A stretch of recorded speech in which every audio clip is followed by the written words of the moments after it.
Olá, querido, graça e paz. Que Deus esteja abençoando a sua vida e abençoando também toda a sua família. Esse é o nosso desejo. Hoje nós vamos dar continuidade às devocionais do Salmo de número 119.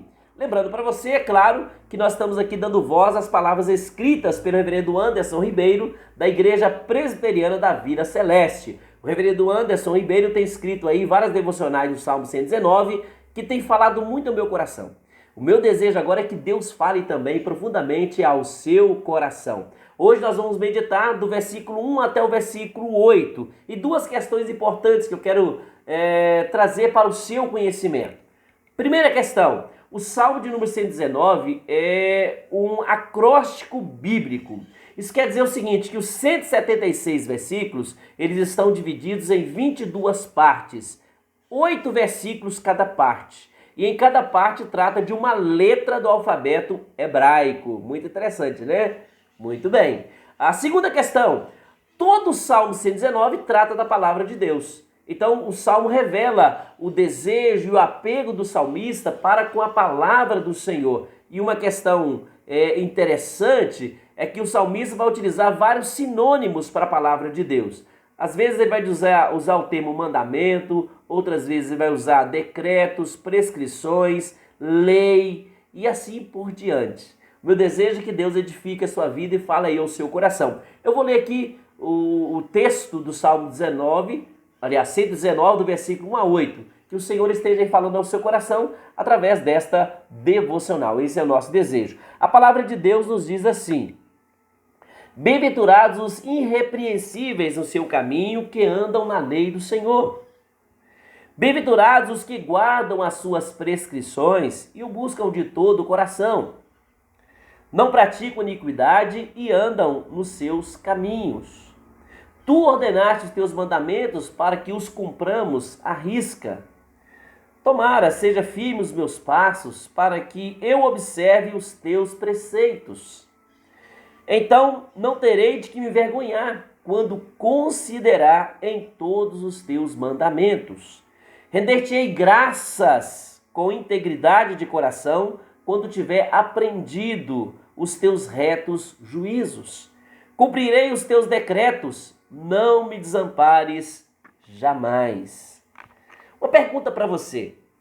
O que você acha que é necessário para que uma pessoa possa ser realmente feliz? Em outras palavras, o que realmente pode trazer a verdadeira felicidade para alguém? Alguns talvez irão responder o dinheiro ou a estabilidade financeira. E talvez você pergunte, mas por quê? Aí algumas pessoas irão dizer, porque é o seguinte, se você tiver o dinheiro, você pode comprar a casa do sonho, o carro do sonho, você pode fazer passeios maravilhosos por este mundo afora, você pode ajudar as pessoas, você pode comprar o que desejar. Mas será que isso é assim mesmo? Essa é uma pergunta. Em uma determinada revista, depois de entrevistar pessoas com altos salários, bem-sucedidos nos negócios, apresentou o que de fato acontece com a vida dessas pessoas. A revista diz assim, abre aspas, a maioria das pessoas não está feliz com aquilo que é, que conquistou e muito menos com o que tem. Os exemplos são abundantes e estão ao alcance dos nossos olhos. São profissionais que, mesmo prestigiados, remunerados com altos salários e reverenciados como modelos a ser imitados, se sentem amargurados e infelizes. Fecha aspas.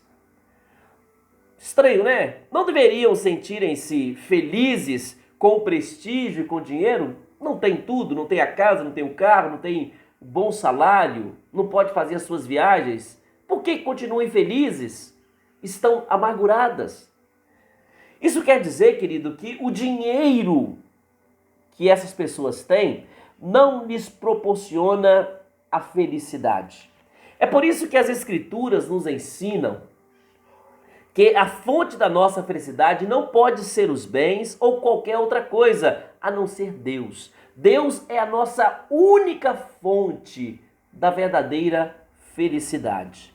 Em nosso texto, o salmista mostra o dever de meditar na palavra de Deus e o resultado disso é que são bem-aventurados os que aplicam os seus corações a buscarem a sabedoria de Deus.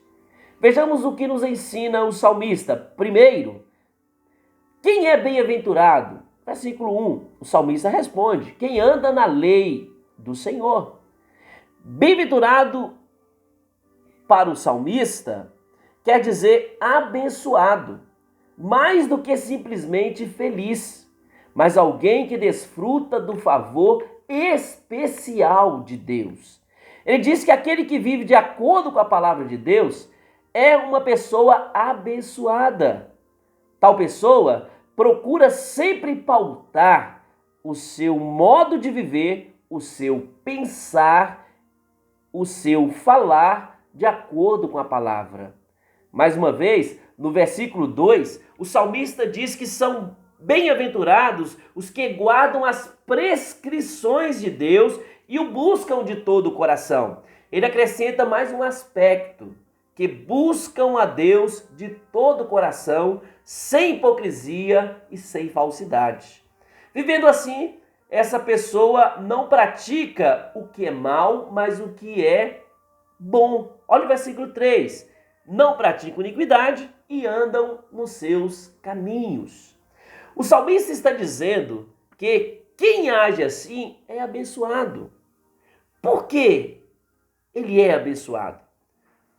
Não é porque tem muitas propriedades, ou que é uma pessoa culta, ou que tem uma posição social elevada, mas é porque procura viver dentro do propósito pelo qual ele foi criado, viver para a glória de Deus. Sendo assim, ele se torna um canal de bênçãos para todos os que o cercam. Ele é uma bênção para a sua família, ele é uma bênção para a sua igreja e ele é uma bênção para a sociedade. Você é abençoado? Alguém só pode ser abençoado se andar de acordo com a palavra de Deus, pois assim a sua vida é um canal de bênçãos para os outros. Segundo, o que devemos fazer com os mandamentos de Deus, conforme o versículo 4? O versículo 4, o salmista diz: tu ordenaste os teus mandamentos para que os cumpramos à risca. Então, o que devemos fazer com os mandamentos de Deus? Cumprir à risca. O que significa isso? Cumpri-lo integralmente sem mudá-lo. Por que devemos agir assim? Porque foram ordenados por Deus. Esta é a razão para nos levar a guardar a palavra de Deus. Com isso, não podemos decidir se vamos ou não cumprir. Não podemos dizer que iremos cumprir alguns e outros não. Devemos nos obrigar a fazê-lo, porque é a palavra de Deus. É isso possível realmente cumprir à risca todos os mandamentos de Deus? A resposta é não, não. Infelizmente, aqui nessa terra, enquanto nós estivermos vivendo aqui, neste mundo, isso é simplesmente impossível. Ora, sendo assim, não deveríamos então deixar de cumprir? Claro que não! A solução é confessarmos a nossa incapacidade e pedirmos a Deus que nos conceda a sua graça para guardá-los. Você tem agido assim? Este é o caminho da bem-aventurança, este é o caminho da verdadeira felicidade. Terceiro, qual o desejo do salmista no versículo 5? Observar os preceitos de Deus. O versículo diz assim: tomara sejam firmes os meus passos, para que eu observe os teus preceitos. Ele reconhece que precisa observar os preceitos e para isso os seus passos devem ser firmes, que ele não vacile. Ele entende que precisa viver com convicção, mas que não pode por si só realizá-lo. Por isso ele diz: oxalá, queira Deus. Assim o salmista tem o desejo de observar a lei, mas depende da graça de Deus. Ele está pedindo isso ao Senhor. Você tem tido o desejo de guardar a palavra de Deus? Peça ao Senhor que te dê graça. Quarto e por último, o que é necessário para render graças?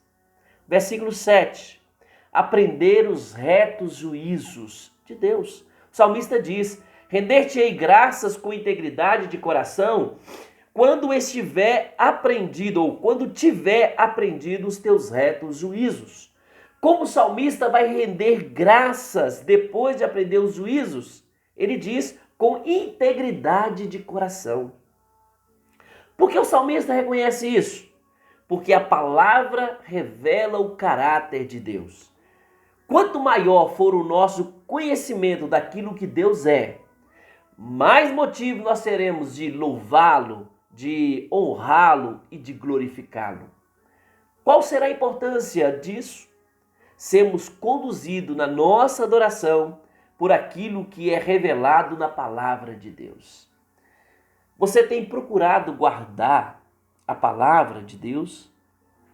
Faça isso e você terá uma vida abençoada e você terá uma vida realmente feliz. Querido, que Deus abençoe a sua vida para que esta devocional possa entrar no seu coração, entrar na sua mente e que você possa lembrar daquilo que nós falamos aqui. A verdadeira felicidade só é encontrada em Deus. E é quando nós guardamos a sua palavra que nós desfrutamos da verdadeira felicidade. Então, se você quer ter uma vida feliz, se você quer que a sua família seja uma família feliz, ande de acordo com a palavra de Deus, para a glória de Deus. Que Deus nos abençoe e que essa palavra continue no nosso coração, na nossa mente, nos motivando a cada dia mais a viver na presença do Senhor. Um grande abraço para você. Fique na paz. Fique com Jesus.